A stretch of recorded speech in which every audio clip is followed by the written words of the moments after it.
চরণে আমি নিবেদন জানাই, যাতে আমি গোবিন্দের চরণে আমার গতি থাকে, জন্মান্তর জন্য এরকম করে তোমার এটা তার কাছে বলতে যদি থাকে তুলসীর কাছে প্রার্থনা। তুলসীর কাছে যাহা কিছু সংকল্প করবে তাহা তোমার পুরো সংকল্প করে গাছটা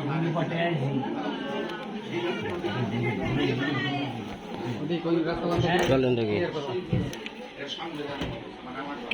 লাইন সেই সব জায়গায় লাইন পড়ে গেল। মহাদেব করেছে, সেটা মাথা করেছিল লক্ষণ, মানে সমস্ত প্রবীণ যারা ভগবানের অবতার তারা সেগুলো জগতে এগুলো আমাদের মনে রাখি।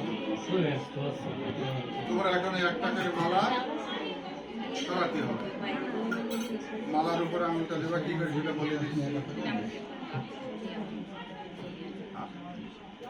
নিচে করো আর নিচে করো, নিচে করো।